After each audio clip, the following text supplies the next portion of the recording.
January 28th, meeting in the Anderson Township.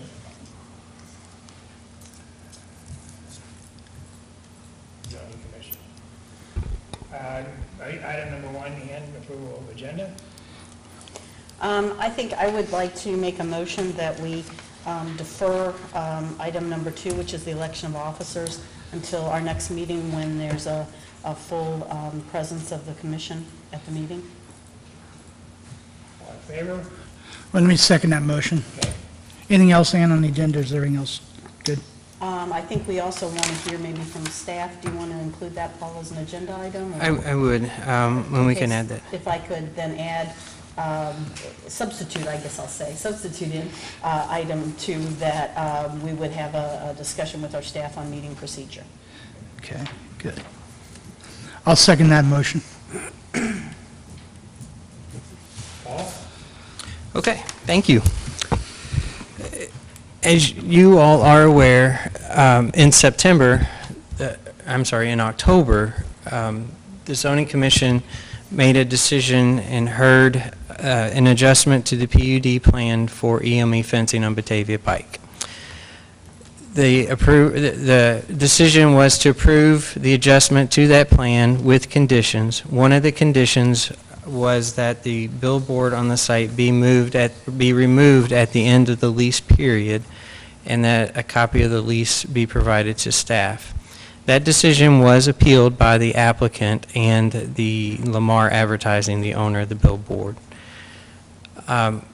They appealed, the zoning resolution outlines appeals of PUD decisions, just the plan unit development decisions go to the trustees for review. So that took place during the meeting, the trustees meeting this month, last Thursday actually. And the trustees remanded the decision back to the Zoning Commission for reconsideration.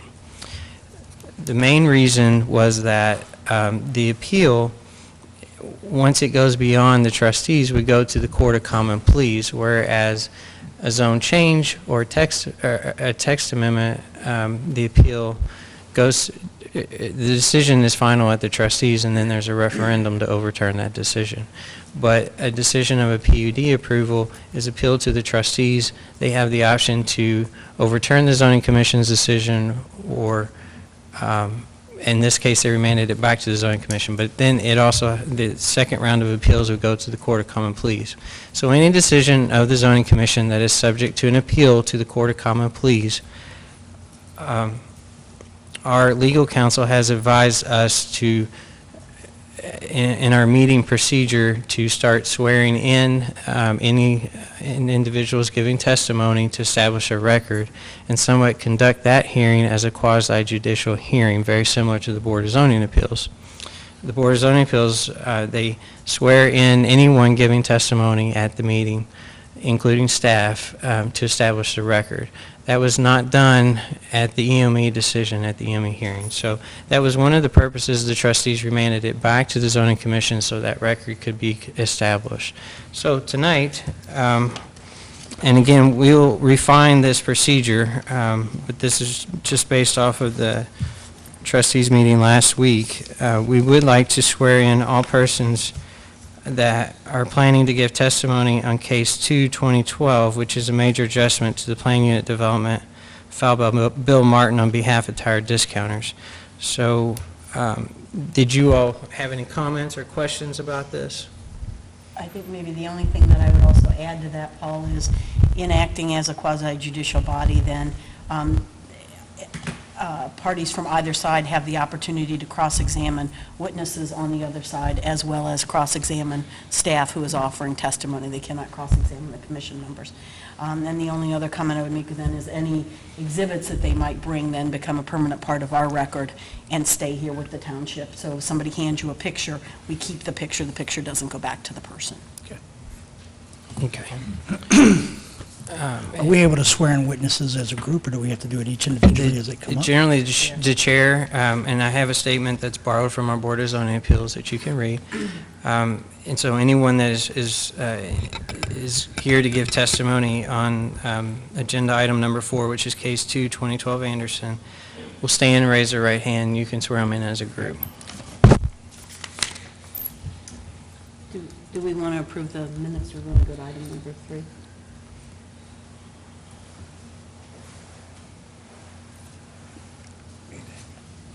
I don't do that for the minutes. Yeah. On item number 3, approval of the minutes from the last meeting, there's only 3 of us. Can I get a motion? I'll make a motion that we approve the minutes of the October 22nd, 2012 Anderson Township Synod. And I was there, I'll second that motion. All in favor? I would Aye. want to maybe do a roll call vote. Roll call, because yeah, that there we're was some gonna do this. folks abstained. Ms. McBride? Aye. Mr. Van Zandt? Yes. Mr. Goddard? Abstain? Mrs. Cook? Abstain. Mr. Heskett? Yes. Mr. Chair, before you get into case 2-2012, which is item number 4 on our agenda, I'm going to need to abstain from that. Tire Discounters is an active client of mine, so with the commission's approval, I'm going to just step outside and... Before you do that, just say something, one of the witnesses is stuck in traffic and it's just one we can get on that one or something, because he's not making small, either representative Tire Discounters. I don't have a problem with pushing them on the agenda. It happens to all of us. Want to do That'd be 1987? We can go to the next one. All In right. that case, I'll stay. All right, we'll go to, see, we have a little traffic problem. We'll go to case 1-987 Anderson, a major modification to the final development plan, followed by Anderson Green on behalf of HLW Corporation to modify the plan to reflect a subdivision of 2 lots located at 8600 Beechmont Avenue, Zone EE Planned Retail. Paul, from the staff.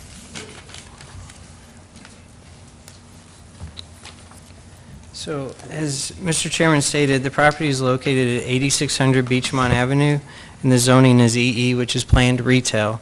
And the request tonight is a subdivision of 1 parcel, which you can faintly see the line on the screen.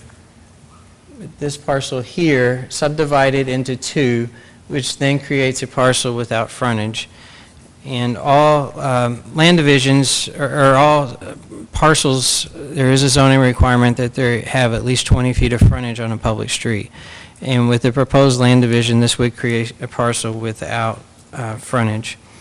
The tract size in particular, this one in question is 2.51 acres. There's approximately 200 feet of frontage on Beechmont Avenue. The topography is flat, and the existing use was formerly a restaurant and currently is vacant, and directly north of the restaurant is a parking lot. All of this development is part of the Beechmont Square Shopping Center. They have cross-access easements, shared parking agreements, and that would continue with the proposed land division. The site was rezoned in 1987 as part of Case 187. A major modification to the final development plan authorized the construction of the restaurant in 1993. There was an addition, a patio addition off to the side of the building, and there have been numerous modifications to the development plan, such as the construction of the Chick-fil-A restaurant and the Drug Emporium. As far as zoning compliance, resolution compliance, the lot sizes are conforming to the E zoning district. Again, the only item that would not be zoning compliant would be the panhandle out to Beechmont Avenue. So we are creating a lot without frontage. However, that is permissible if approved as part of the planned district. Hence the modification to the final development plan. So a recommendation is to approve the proposed modification of a land division based on the proposal is consistent with the conditions of the previous resolution. No additional structures are proposed at this time. No elimination of parking is proposed at this time. It's just a modification of that lot line. The modifications are compatible with the site and surrounding uses. It is served adequately and efficiently by essential public facilities. And the modification will allow for the applicant to realize a reasonable profit from the property.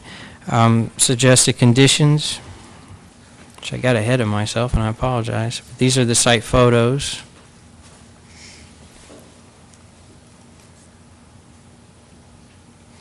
Suggested conditions, previous conditions of approval from case 187 shall still apply, and any subsequent modifications or conditions from you tonight.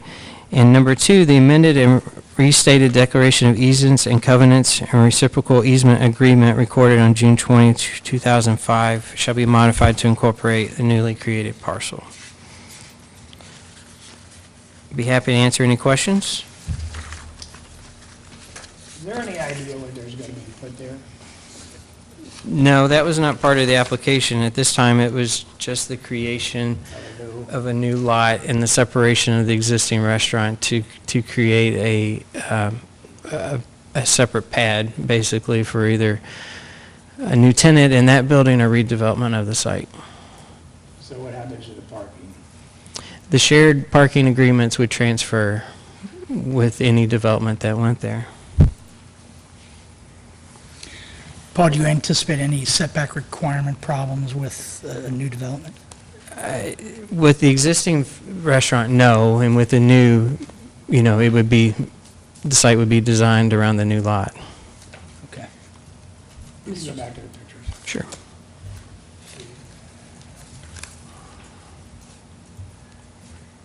So these are the site photos. This is the existing restaurant. This was taken from Beechmont Avenue, looking back at the new Aldi grocery store, Harbor Freight Tools. This would be the east side of the restaurant.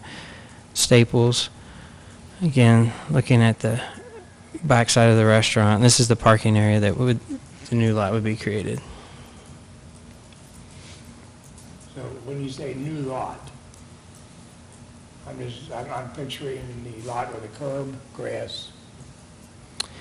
Here is the site plan, the existing site plan. So this would be the new lot line, the new parcel line. So this would be one parcel. This would be the second parcel.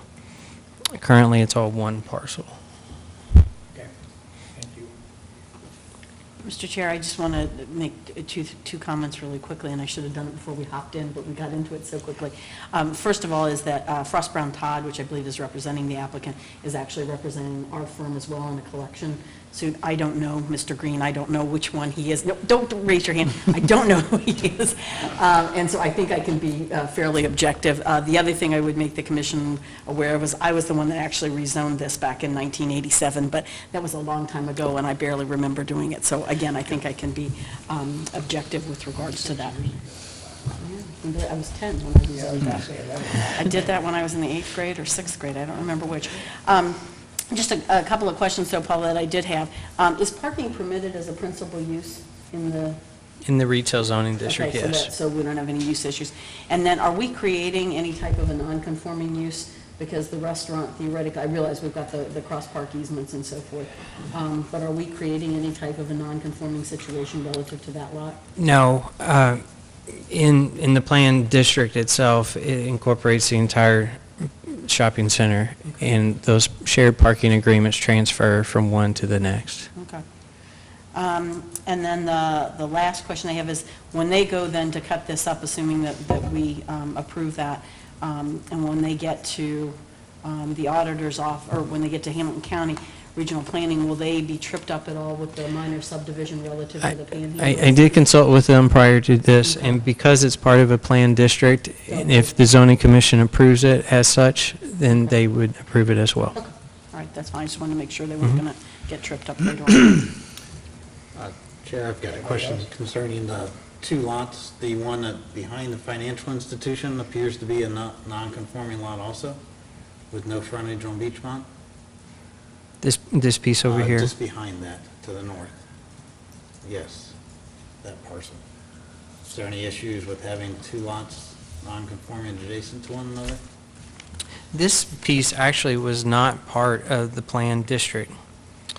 It's actually zoned straight E. When Aldi added on this piece here, it was not incorporated as part of the planned district. It was approved administratively as part of the E. So, no, I don't believe that it is a concern.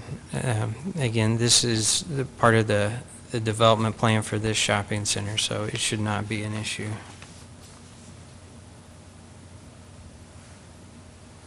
else for staff?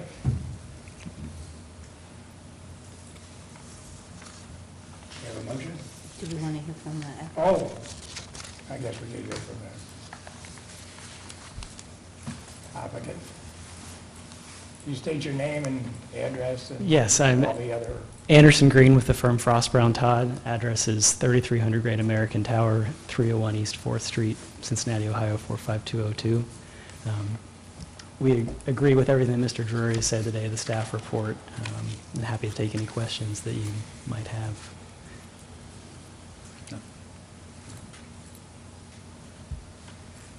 No questions for me?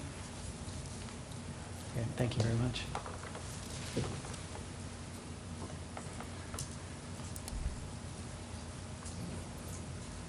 Are you ready for a motion, Mr. Chair?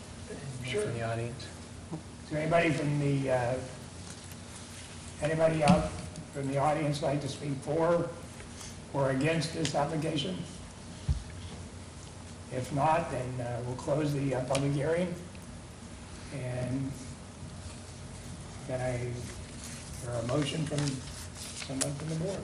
I would make a motion that we approve the major modification to case Anderson 1-1987 for the property at 8600 Beechmont Avenue, subject to the recommendations and conditions from staff. I'll second the motion. Call the roll, please. Ms. McBride? Yes. Mr. Van Sant? Yes. Mr. Goffin? Yes. Ms. Cook? Yes. Mr. Heskett? Yes. That concludes that. You want to go back to 4? Are you ready? Okay. Go to case 2, 2012. Thank you. Anderson, a major adjustment to the plan unit development filed by Bill Martin on behalf of Tower Discounters to construct freestanding signage located at 7771 5 Mile Road, Zone E, plan unit development, retail, plan unit development. At this time, I'd like to introduce Zachary Sunderland. He is our co-op student for the quarter, or the semester. Is Ann going? Nan has recused herself. Okay. Zach will be doing the staff summary for this case. All right. As stated before, the applicant is Bill Martin, Brandy Corp. LLC, on behalf of Tire Discounters and the former Fifth Third Bank. It's for a major adjustment to the PUD. The location is at 7771 5 Mile Road, and the zoning is E retail business and planned unit development. The request is for a major adjustment to the PUD plan for Case 2, 2012 PUD to allow construction of a monument sign for the Tire Discounters. This is a site plan, and the proposed freestanding sign is at the northeast corner of the plot, and on this map right here, it's on the top right. And then also in the yellow is the signage that is already been accepted to be on the building for wall signage. This is what the proposed sign will look like. It stands at 9 feet 2 inches, and it is 92 square feet. And this is what the view will look like from 5 Mile Road.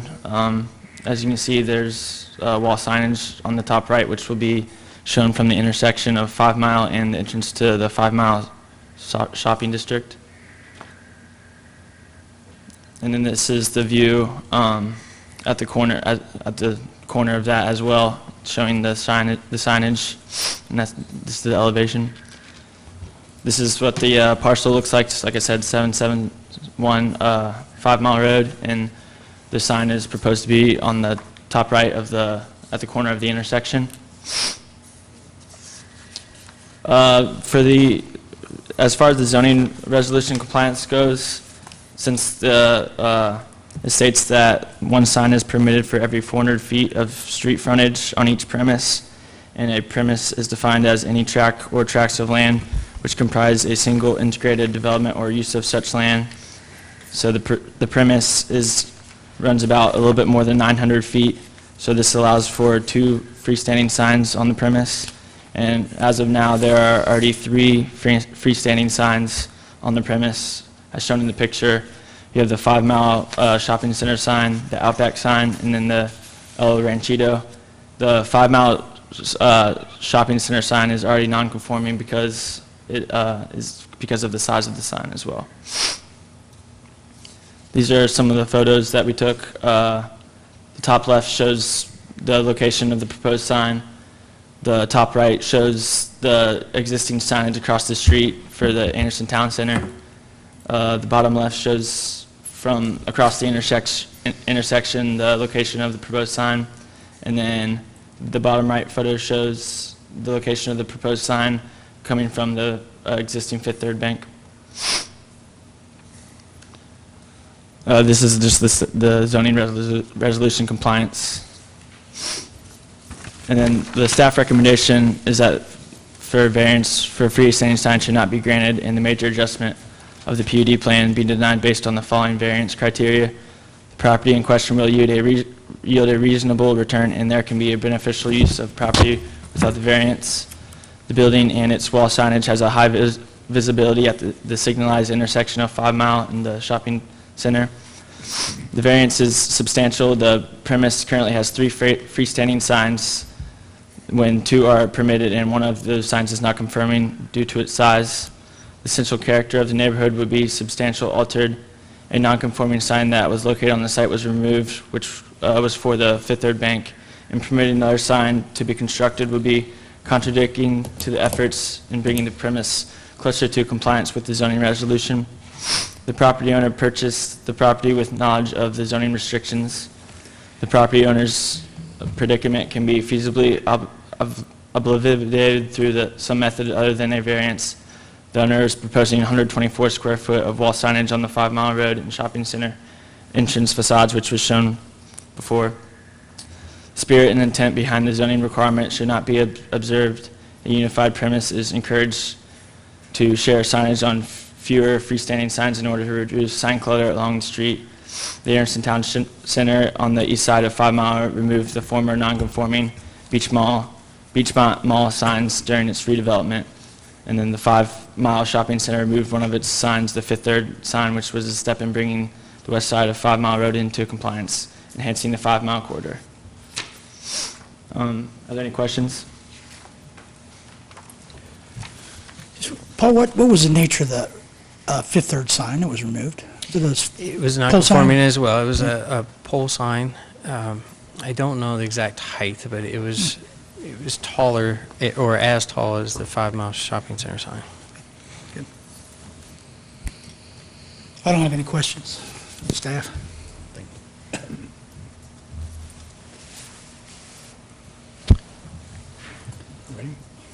Okay, all persons wishing to testify, whether for or against an appeal, may only do so after being sworn in.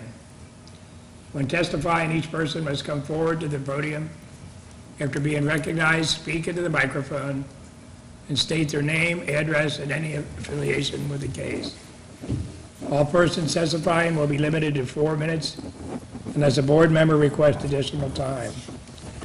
All testimony is given or anyone else in the, to the board only. No comments or questions are to be directed to the applicant or anyone else in the audience. The board will only hear new, excuse me, non-repetitive evidence or questions. Should someone wish to show support of previous testimony, they may do so by following the testimony procedures and stating their support of previous testimony. Now, will all persons who may give testimony this evening, please stand, raise your right hand, and swear or affirm. Do you swear to tell the truth, the whole truth, and nothing but the truth, so help you God? Thank you.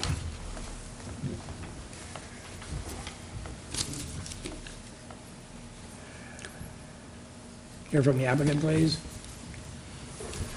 Good evening. My name is Bill Martin, and I represent Brandy Corp., and I'm sure you're familiar with the company. Mike Brandy, the founders, was raised in Anderson Township and has most of his family still lives here, and he takes a lot of pride in the community, and I think I think you're familiar with what we're doing up at 5 Mile and Asbury. I think that's turned out very positive for everybody, too. In light of that, we're trying to continue our development, redevelopment, I guess you might call it, in the Beechmont corridor, and that we purchased the old Fifth Third building that's been vacant for a number of years. And yes, we did get it approved in zoning back in September, and I have to agree with what the report said from the staff, that the signage in that area is not as attractive as we would like it to be or would be, but it kind of is what it is. But that being said, we're requesting a small monument sign simply because it's important to our client, which is Tire Discounters. And I do have Robert Ostreicher here. He's the Vice President of Real Estate Development for Tire Discounters, and I'll let him explain why that sign is important to them. I would like to say that we did meet with staff, and we understand that your goal of having attractive signs, and we tried to design a sign that is tasteful and discreet, but yet would still meet the needs of the client. The sign will be constructed out of the same materials as the building, brick base, and like I said, I think it is very discreet and tasteful. The sign, in my opinion, is somewhat similar to the sign directly across the driveway from us that Huntington Bank has up. It's a very discreet monument-type sign. So I'll let Robert now talk about why he thinks this sign is important to Tire Discounters. Hi, my name is Robert Ostreicher. I'm the Vice President of Real Estate Development for Tire Discounters. Our address is 3650 East Kemper Road, Sharonville, Ohio, 45241. I'd like to thank you very much for your time this evening.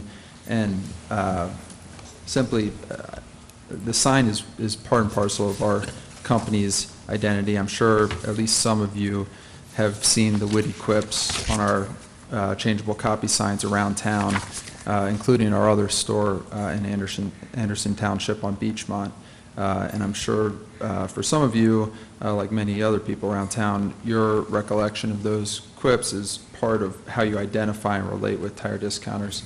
And for that reason, above and beyond the general visibility from the road and identifying the property, the sign's important to us. To that end, I just want you to know that we take this seriously, and this is very important to us. And in addition to our new 5 Mile Road store, Tire Discounters has additional plans to expand its footprint in Anderson Township, and we really appreciate your consideration of our request here.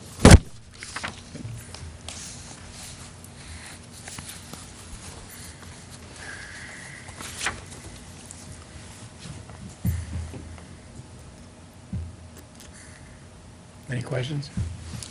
No, no questions. Has there been any attempt to approach the 5 Mile Center and do a group sort of sign as a solution? No, we have not. Frankly, we think the sign that's up there right now would not be suitable. If you recall, Tire Discounter's main form of advertising is radio advertising. But I guess their specific way of promoting is also on their changeable copy sign, and I don't think that sign would be suitable to their need, and I think that's kind of what he's saying, that it's important to their business to have some ability to do some changeable letters on that sign.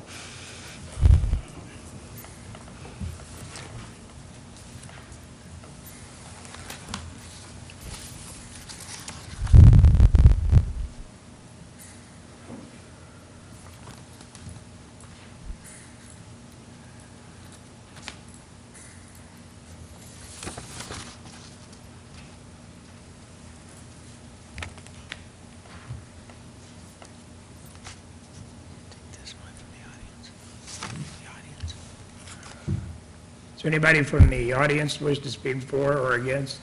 Yes, ma'am. Could you come to the podium, please? Give your name and, you didn't, do you solemnly sell it? We have to swear you in here. We're going to do this. Do you swear to tell the truth, the whole truth, so nothing but the truth, so help you God? I do. Okay. I'm Sherry Hayes, and I live at 8524 St. Ives Street in Anderson Township, 45255. I really didn't come here thinking about this sign, but just sitting in the audience and looking at it, I really think it's an ugly sign. I don't think it matches anything on the street. When you look at the Macy's sign, it's all trimmed in wood. The fences are wood. I know we've tried to make the inside beautiful with landscaping, and I know there has been some talk about even changing the fencing on down towards Outback or the Mexican restaurant and stuff down at the corner. And, I mean, to me, the picture up there just, it doesn't fit, I don't think.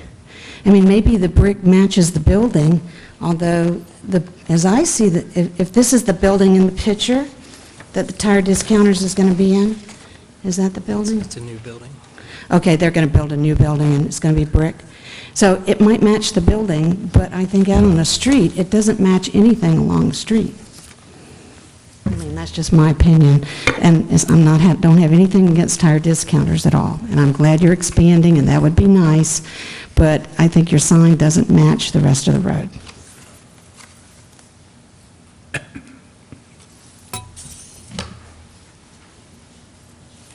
Anybody else? For or against? And then we'll close the public hearing.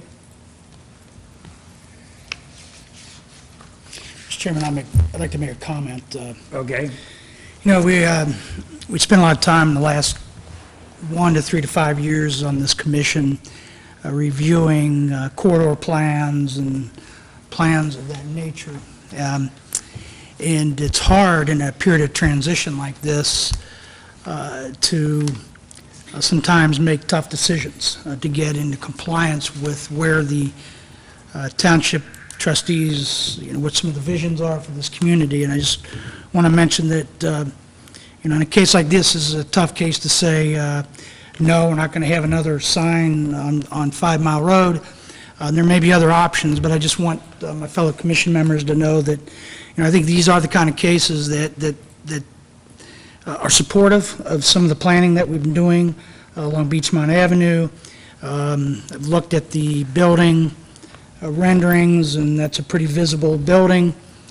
So I just want my fellow commission members to know that I'm supportive of the staff's recommendation, and when the conversation's done, I'm prepared to make a motion. Anybody else? Make the motion, please. Yeah, I'm going to go ahead and recommend approval of the staff recommendation that the variance is not granted as specified in the staff report. I'll second. We have a motion and a second. Can we have a roll call, please? Ms. McBride? Oh, I'm sorry, Lottie? Ms. McBride is, Mr. Van Sant? Yes. Mr. Gofford? Yes. Ms. Cook? Yes. Mr. Hudson? yes. So therefore, the motion is denied, and we go by the staff recommendation. Anything else? Let's get our commission We member need to back. get Ann back. Yep.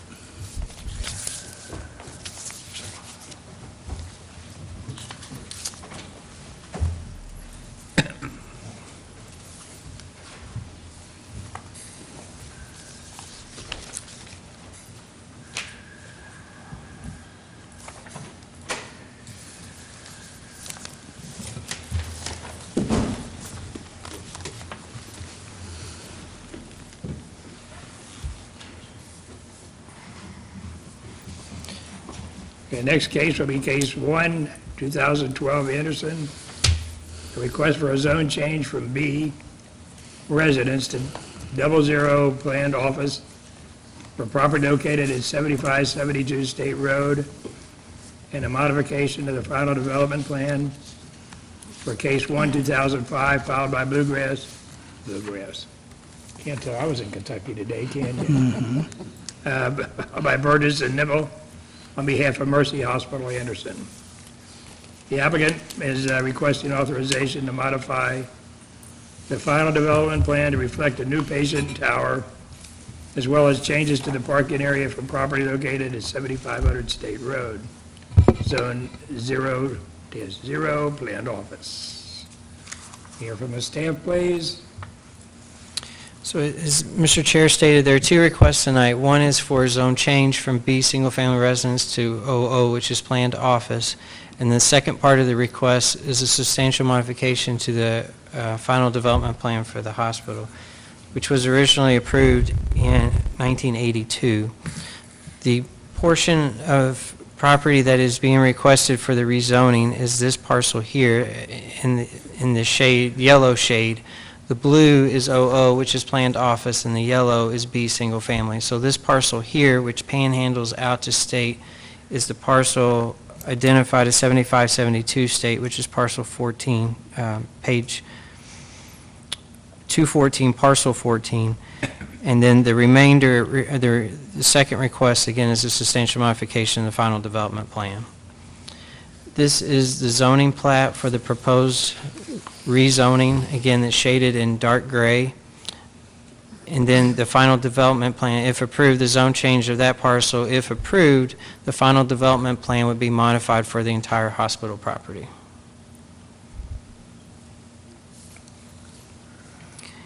The parcel for rezoning is 1.22 acres, and then the entire Mercy Hospital, my mind's blank, it's just 50, so it's in here somewhere, it's just 50, I believe it's 53 acres, but I'll get to that. This is the site plan for the proposed hospital modifications. Again, there's a patient tower addition which is proposed in the front of the hospital. Expanded parking area on the east side of the existing parking. This is state here.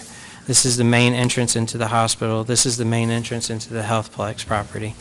The property on the west, or the parking on the west side of the main entrance would be redesigned and restriped and expanded as well. Portion or a part of the substantial modification is also the construction of an energy plant, which would be constructed north of the hospital building, and the expansion of parking in this area also. This is the proposed landscaping plan. Landscaping along state, interior island landscaping, and a major item of concern during the Development Advisory Committee as well as the review before Hamilton County Regional Planning was a separation between the hospital property and adjoining residential properties. There are currently two private drives. One is owned by the hospital, which goes to the parcel they are requesting to rezone. The second private drive serves 3 single-family homes and 3 vacant single-family properties. Property to the north is also zoned single-family. Property to the south, again, is zoned OO, which is planned office, which is the Healthplex, and there are also medical offices to the south of the hospital. And then a portion is zoned DD, which is planned multifamily. To the east and to the west are also zoned single-family. Again, the original rezoning was in 1982. There has been multiple modifications to the final development plan, including the outpatient surgery addition modifications. There was a medical office building that was constructed, and most recently signage that was approved in just this past year in 2012. The lighting plan, which I know is difficult to see, but it is showing 0-foot candles. This is a proposed berm, landscape berm, and I'm kind of going a little bit out of order, but we're going to go through the pictures as well as hit the staff summary at the same time. This was an item that was of concern at the Development Advisory Committee as well as at Regional Planning too. Again, was how the area between the parking lot addition and the adjoining residence. So this area here is identified as a proposed berm with a combination of evergreen trees and bushes and shrubbery. The Regional Planning Commission heard this on December the 6th, 2012, and this was one of their conditions, as you can see in the staff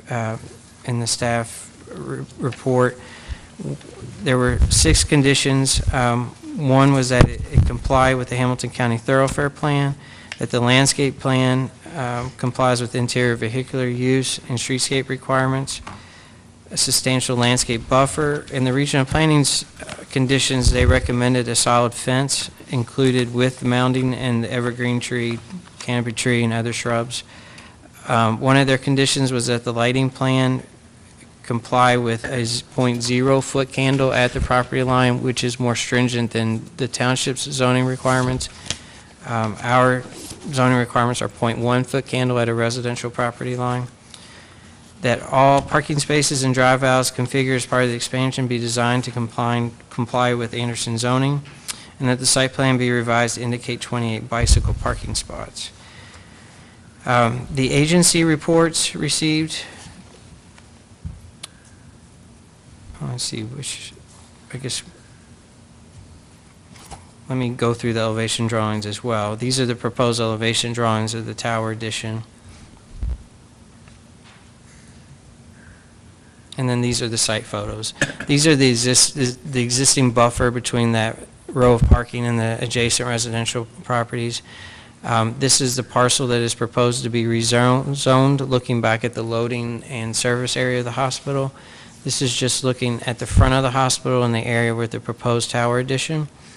And then these are the two private driveways that were referenced earlier. This one is looking back at state. This is owned by the hospital, and this is the adjoining residential property.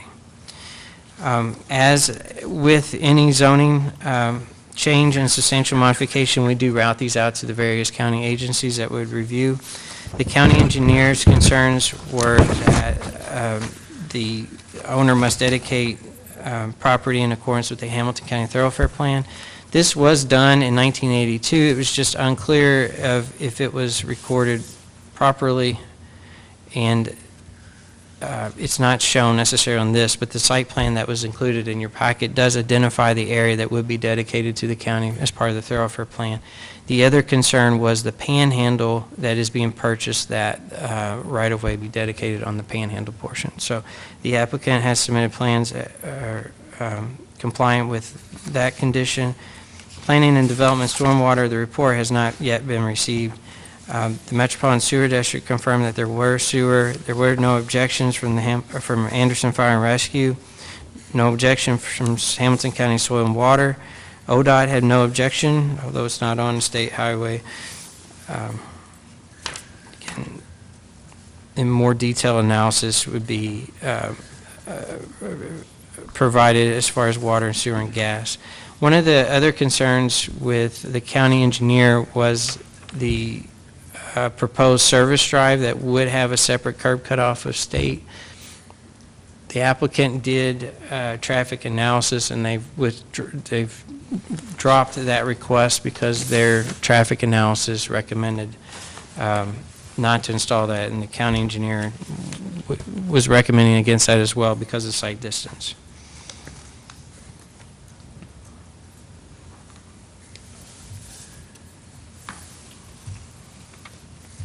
Again, we'll go to the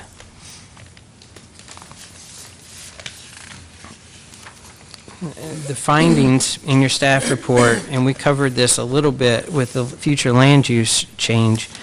The Anderson plan was modified on November the 1st, 2012 to change this parcel future land use designation from single family to institutional, public, semi-public, institutional, and utility. That was done on November the 1st, 2012, so therefore the request before you, the land use, is consistent with the future land use map of the comprehensive plan.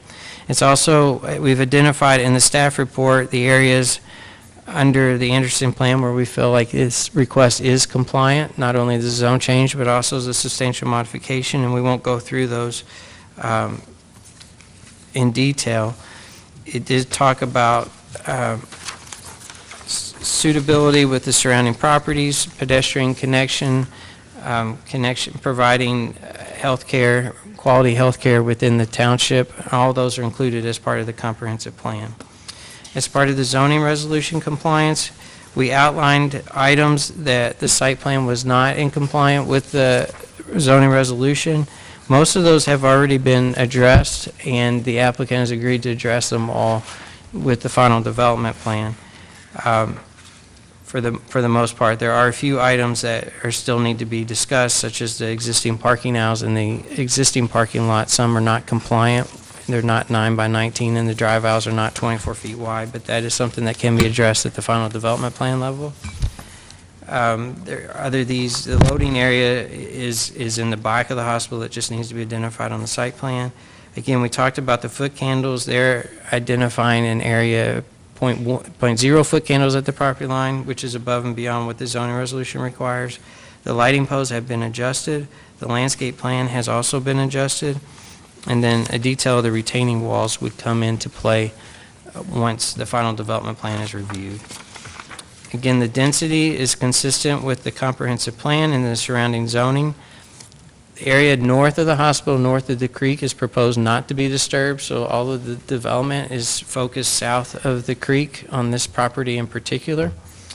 Traffic generation, again, there was a traffic analysis prepared by TEC Engineering and approved by the Hamilton County Engineer's Office.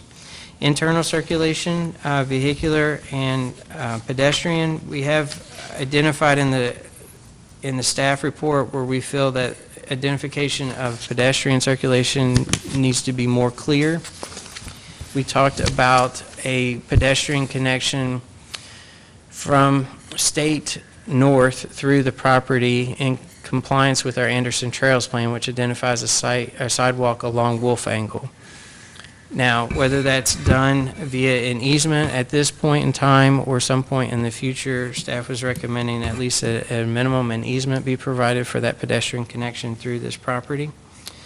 The impervious surface, again, with the development focused south of the creek, this is not an issue. We've already talked about buffering existing vegetation and hillside, again, utilities and archaeological features. So staff's recommendation was to approve the zone change from B to planned office, and approval of the substantial modification of the final development plan as is consistent with the Anderson Township Comprehensive Plan. It's compatible with surrounding land uses as long as the appropriate buffers are put in place. The health and safety and the welfare of the neighborhood and the township are maintained. The change of use is consistent with prior decisions relating to this property. The proposed use is expansion of the hospital provides an opportunity for the applicant to realize a reasonable profit, and the improvements follow the goals of the thoroughfare plan.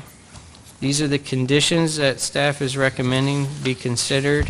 Again, the general condition that it complies with the zoning resolution and those items outlined in the staff report where there's not consistency, and also other regulations from other agencies, that the site plan be revised to indicate compliance with the Hamilton County Thoroughfare Plan, which is identified on one of the site plans. Internal pedestrian circulation be identified. Number 4 is that the owner be required to grant an easement to the township for the trail that we were talking about or discussed, and then a landscape plan be submitted with the final development plan that identifies a solid buffer. And that is the staff report. I'd be happy to answer any questions that you may have. Any questions from staff? Yeah, Paul, the Development Review Committee recommended fencing. Can you Regional talk about that? planning recommended, or put a condition, they strongly recommended fencing. Okay. And I think that's something to ask the applicant and adjoining neighbors. I don't know if that's necessarily, appropriate, depending on the intent. It's long-term maintenance. It may achieve the solid buffer with the mound and the appropriate landscaping, so. Well, the berm that they were showing there, I mean, I thought roughly, I didn't see necessarily a grading plan per se, but it was 6 feet, is that going to be a 6-foot berm? It was approximate, and we can ask the applicant that as well. We did have a grading plan in our packet. Okay. A couple other questions relative to the truck access. Maybe you can answer this. Did they do a truck template over there? Just if we're going to take all of that in and out of that one access point there on State, just the 2 questions I had, and obviously they'll have to work out the logistics of that, but is whether or not they can make that turn coming in, and then whether or not there's adequate stacking coming out. I don't know how many truck deliveries they get a day, and maybe the applicant could address that. So you're referring to making this turn here, the trucks, okay, because currently the trucks do come in and go around to the back of the building here. So their exit truck traffic would be the same. It would Okay. just be the trucks entering into the site. So we can ask the applicant that as well. And then I guess the other question that I have for you is the 24-foot high light fixtures, which I know is what we permit by code, but do you feel that that's appropriate in that closer proximity to single-family residential, or do you think it would be better to go with a lower fixture? And question that I had for the applicant was whether or not those fixtures were full cutoff. I assume that they are. They were identified as cutoff, and then the foot candles are identified as 0 at the property line. So I think they are appropriate, and they are exceeding our requirements, our limits at the property line. Is there any indication, I didn't see on the photometric plan, whether it's maintained or initial, as far as the photometric at 0? Probably maintained. I mean, that's usually how they Should be, do. yeah.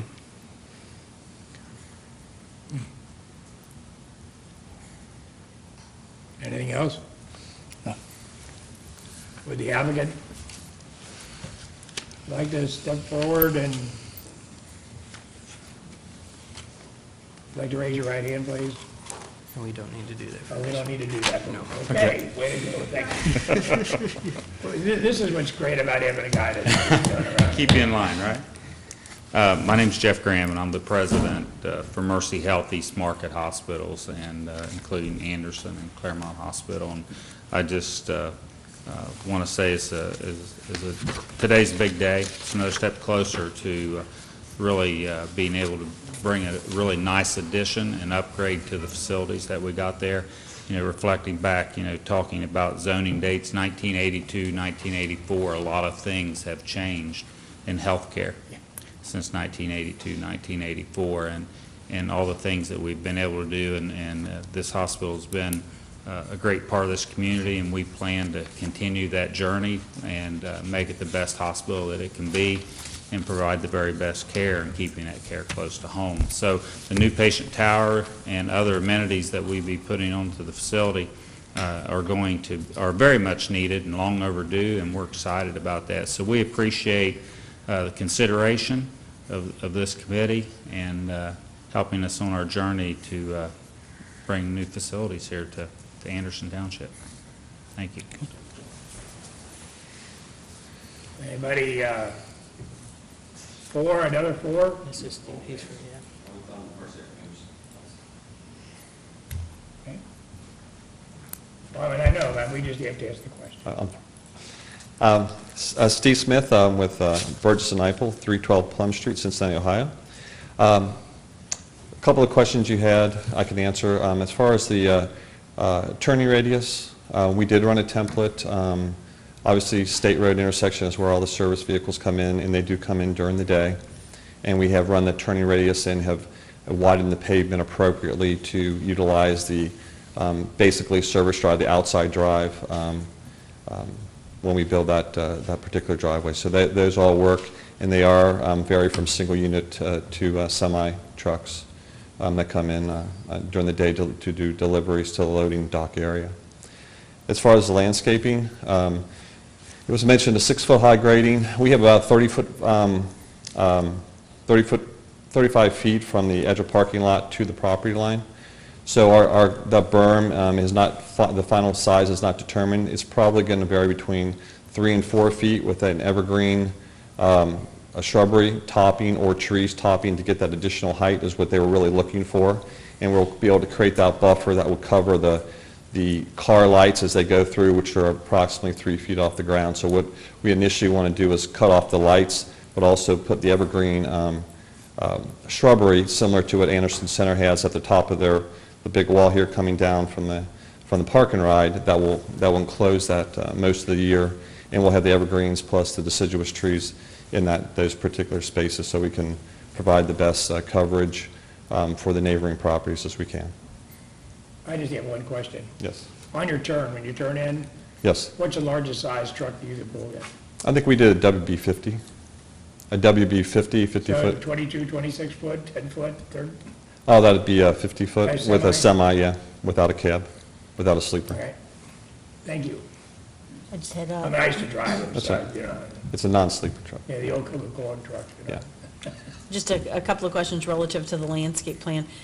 When you come back then with the final development plan, I guess, the one thing I'd like to see is a little bit more detail in terms of the symbols of what plant material is going where, because it's hard to differentiate. I think I'd also personally, one person's opinion, like to see more of the evergreens mixed into that eastern border there, because you've got some toward the south and then some toward the north, but there's a stretch in the middle there that's kind of thin on the evergreens, and I think what we really want to do is to create a continuous screen in that area, particularly if we're not going to go with a fence or anything. But you know, the size of the plant material and so forth, the mixture, I think that's great. Is all the landscape areas going to be irrigated? I don't know, we have not come to that, haven't got to that level of design at this time. Okay. I mean, I think that's, again, something else that we'd want to see at the final development plan level. Can you talk to us a little bit about the energy plant and in terms of noise and operations and so forth? We will pass that on. Thank you. Thank you very much.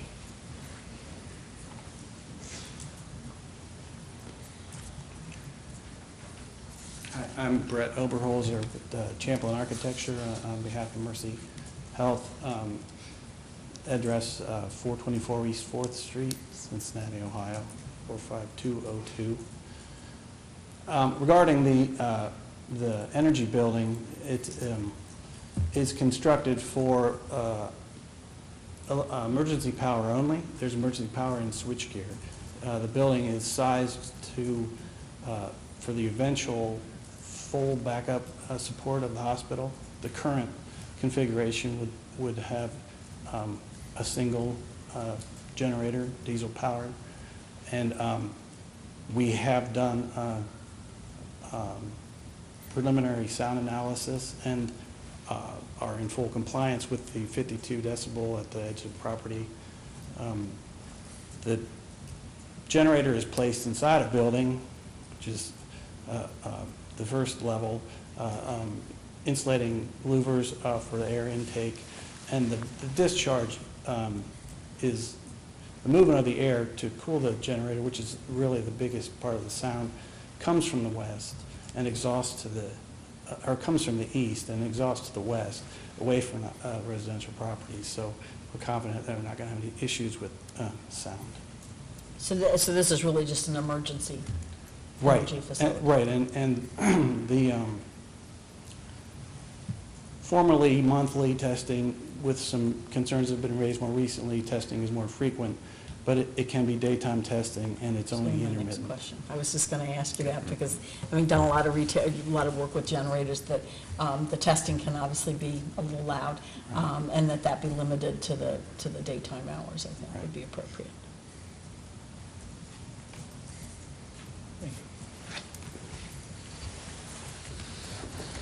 Anything else? Anybody against?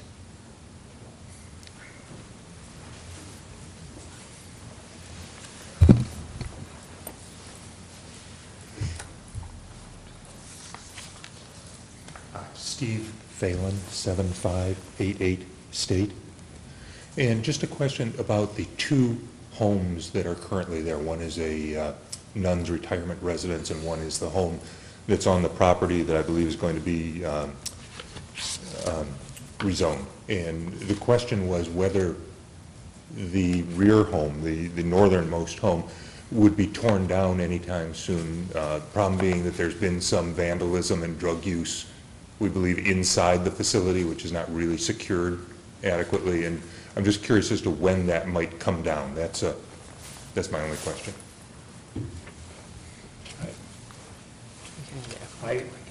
We can have the applicant come back up. We can have the applicant come back up. Can the applicant come back up? Maybe you know something about when that house will be torn down? It would be our intention to have the house. I hate to do that. That's okay. I need my exercise. That's fine. Yeah, it's our intention to take the house down. I asked our folks and representatives here tonight, I do not have a date, but we can get a date to Paul, so. All right, that's so, great. but it would be our intention. Yeah. Thank you. Thank you both. Any other questions? Do we have a motion? Oh, well, first, let me close the public hearing.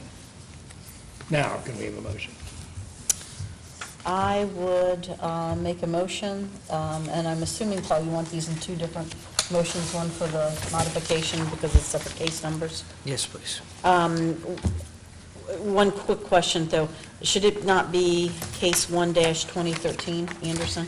Well, we kept the 1/2012 because it was heard by regional planning, and that Okay. was the number they gave it. That's fine, I just wanted to make That's sure I why say we the had the right thing. same discussion in our office of whether we should bump it up to 2013, but we thought we should keep consistent with the county. I would make a motion to recommend approval of the zone map amendment from B residence to 00 planned office district for the property at 7572 containing case 1-2012 Anderson, subject to the conditions and recommendations in the staff report, and also the condition that any testing of the mechanical equipment and the generator contained in the energy plant would be limited to daytime hours only. Second motion? Ms. McBride? Yes. Mr. Van Zandt? Yes. Mr. Gottlieb? Yes. Ms. Cook? Yes. Mr. Heskamp? Yes. Then I would also make a motion that we approve the modification of the final development plan for case 1-2005 Anderson, which was for the Mercy Hospital Anderson property. I'll second that motion. Ms. McBride? Yes. Mr. Van Zandt? Yes. Mr. Gottlieb? Yes. Ms. Cook? Yes. Mr. Heskamp? Yes. Thank you. Now we have one more. Case 1, case 2013, LUP, adoption of the Beechmont Corridor Vision Plan. The plan focuses on Beechmont Avenue, better known by some as downtown Anderson, between Forest and Asbury Roads. Can we hear from the staff, please? Yes, the applicant is Anderson Township Board of Township Trustees, and again, the request is a recommendation of the Zoning Commission concerning the update of the Beechmont Vision Plan. The Beechmont Vision Plan was originally adopted by the Board of Trustees in 2005, and this was an outgrowth of the original Beechmont Corridor Plan that dates back to the 90s. And it was updated again in 2005, it was updated in 2001 and again in 2005 as well. The vision plan also started to incorporate the landscape plan and start to look at the character of the area more so than just the transportation patterns on Beechmont Avenue. The request before you tonight is specifically an update to that study area that was mentioned between Forest and Asbury Roads. So not the entire plan, but just specifically that area which has been termed downtown Anderson. So the planning process in early 2012, staff at the direction of an economic development plan initiated the process with the help of the KZF Design, who was also a partner in the original plans for this project. Began working with KZF again, reevaluated the Beechmont Vision Plan, expanded again and focused more on that particular area just because of the potential for redevelopment in that area, some that had already started to take place, and potential property that was becoming available, and again, the potential for redevelopment. The goals were to reevaluate and expand the Beechmont Vision Plan, encourage improvements to the built environment, such as clustering high-density affordable housing for the young professionals, encouraging a walkable community, facilitating a more accessible vehicular community and pedestrian community, especially on Beechmont Avenue. So with those goals in mind, there was a meeting with property owners along Beechmont Avenue. They were through a direct mailing and invitation and also open house. 2 public meetings were held, and you can see that the trustees initiated the adoption of the update in December 2012. So a little bit about the plan. Again, it's just a modification to the downtown area, downtown Anderson area. But the goals or the guiding principle were to establish a unique downtown identity and character, create a walkable, accessible, pedestrian-oriented environment, develop vibrant and outdoor gathering spaces, as well as guide redevelopment of existing properties oriented toward open spaces. So following the guiding principles were a series of vision statements, which you can see in the staff report and also on the slide. And then the organization of the update, taking those guiding principles, vision statements, and then strategies to implement the downtown Anderson. That's really brief, but I'll let Steve also, he's our applicant, and touch on anything else that I may have missed, and if you have any questions. Can we hear from the applicant, please? Good evening. Good to see some of you again. Steve Severs, Anderson Township, representing Anderson Township Board of Township Trustees. I think Paul did a good job outlining everything that I would probably say. You have the plan before you. I also want to introduce Fred Hayes. Fred's a member of the Township's Economic Development Committee and has been involved in this process for the past year. We're excited to be able to update a vision that we think can be implemented. We appreciate the Zoning Commission's help along the way in making that happen. Certainly, this is meant to be a guide for this commission and for the Board of Trustees, as well as the Board of Zoning Appeals. A couple elements, Paul touched upon the public meetings. We've also had this available on our website and made a pretty concerted effort through the Township newsletter and other means to make folks aware of what we're trying to do in that area. I think the recent development in Asbury helps to get people thinking about the opportunities and the way of doing things a little bit differently. I think this really sets the stage for some development at Wolf Angle and other areas in the corridor. So if there are any questions, I'd be happy to try to answer those at this point in time. We did try to get notice of this meeting out to a lot of folks, but I had a number of people call me that were previous meetings and said, well, nothing's new. It's the same thing. Yeah, I'm glad to see it moving forward. So it's probably, unless Fred or Sherry have something to say, that's kind of what. So. Just a question. Tell me a little bit about the property owners generally. Property owners have generally been supportive. Unfortunately, I think when the media tends to cover certain events, they always try to find those that have the more shock and awe perspective, and I think you saw that if you saw the article that was in the Journal, at least from one owner, an owner that's been fairly critical of a lot of things that we've been doing over the past several years, but yet somebody who we try to really set the stage for in this plan with an opportunity. And it was interesting, both the person that spoke and her landlord were at the meeting, initially very concerned and opposed to it, but then we kind of explained what we were doing, and now they seem to be more open to what we're doing. I think that's kind of what we're sensing in the study area. This is an area that we've spent a lot of energy and efforts in trying to maintain a good dialogue with the owners, and I think they're on board with what we're trying to do there. We have a couple of owners on our Economic Development Committee or managing partners that own property in this area as well, so that always helps to have stakeholders involved. What also do we think it's going to take to make some of those public spaces happen? We are currently working with the one big public space that you see in the plan as they redevelop their property. They have been willing to talk to us, and part of the reason we are updating this plan is to be more reflective of what development is proposed for the corridor, and certainly the plan that property owner has for that space is considerably different than what's in our vision plan. So we were working with them all along to try to be out in front of that. We probably had 4 or 5 meetings with them, and so that's a key property. They also control property on the other side of the street as well, which is critical. So we try to outline for them what we'd like to see there, and at the same time be mindful of what we think they want to do with their property. And I think we've got a good marriage between the two you see right now. And how about the tenants? Again, tenants, we actually had really strong participation in this process, which from tenants and landlords, which has been refreshing to see. I think they see the opportunity. Certainly when you have a major development like it's going on at Asbury, it helps to set the stage. And I think when they look down the other direction and really kind of what we're trying to do, and then with the sidewalks that have been built on Asbury and those that were planning on Wolf Angle, they see a lot of things coming together and see what we're trying to do here as being different from the rest of the corridor. ODOT was one that we tried to work with extensively as well, and they were a breath of fresh air as far as their perspective on what they allow to happen in this area. They realize we're not trying to do this for 2.5 miles. It's not the intent. and they've been pretty supportive. The one concern that's been raised recently has been with regards to some of the cross-sections with regards to bicycle traffic. As being someone that does ride their bike on Beechmont, I tried to address some of the concerns that were raised by OKI in doing that. Again, we're looking at a 2-block area.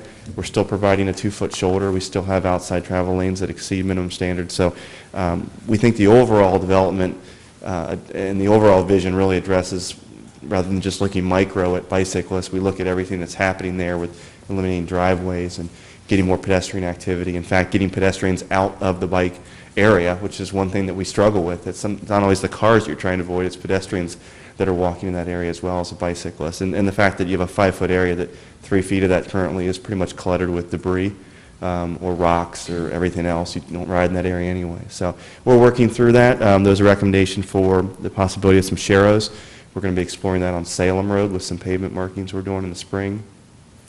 And I think that's an opportunity that we could see here as well, especially if ODOT considers some speed limit reductions. Even 35 miles an hour might just go a long way in identifying this area a little bit differently. So you get any feedback from others than the owners and the proprietors?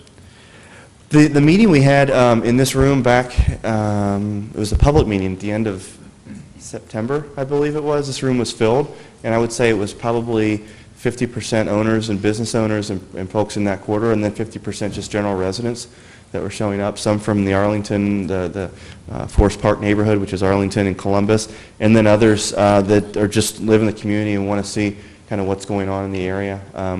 And they were really open. I mean, we heard comments at that night such as, you know, there's not a gathering spot in this community.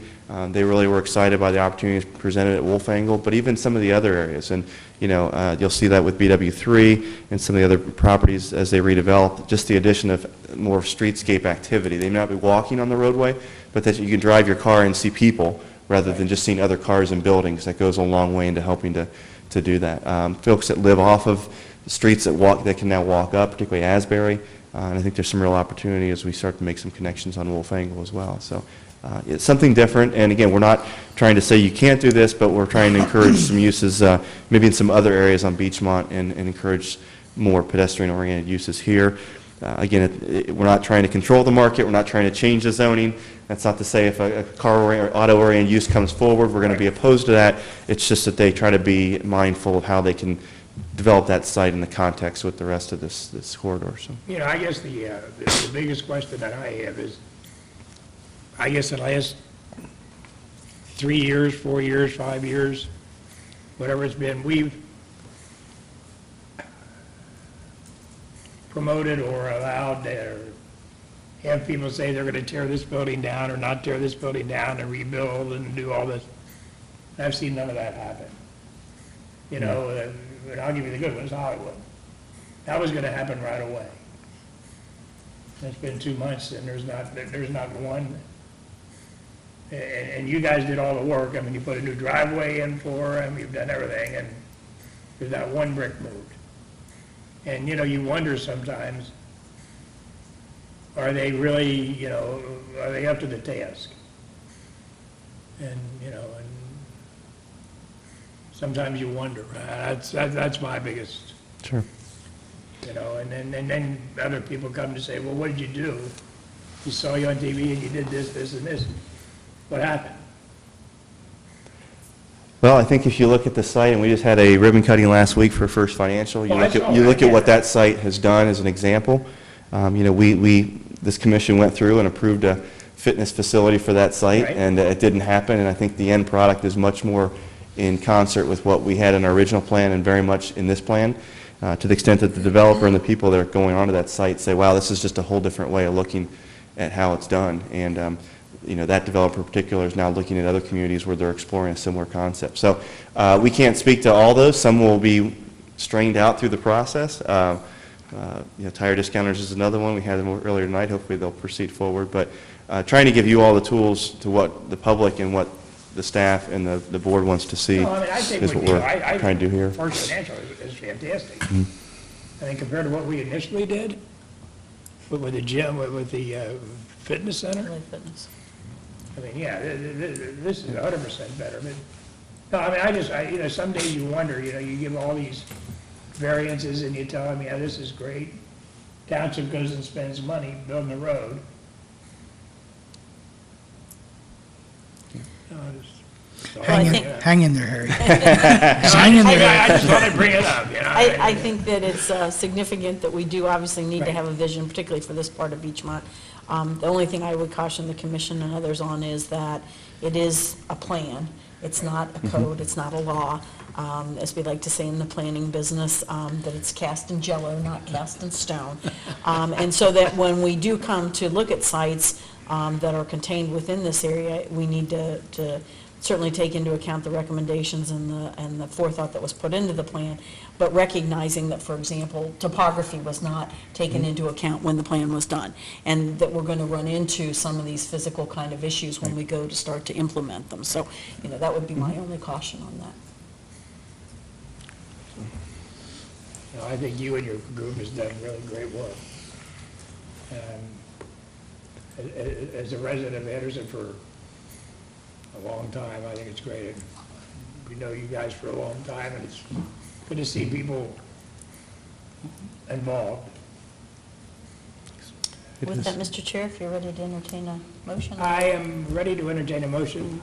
I would make a motion that we recommend to the Board of Trustees approval of Case 1-2013, which is the Beechmont Vision Plan update. Is there a second? I'll second. There's a second.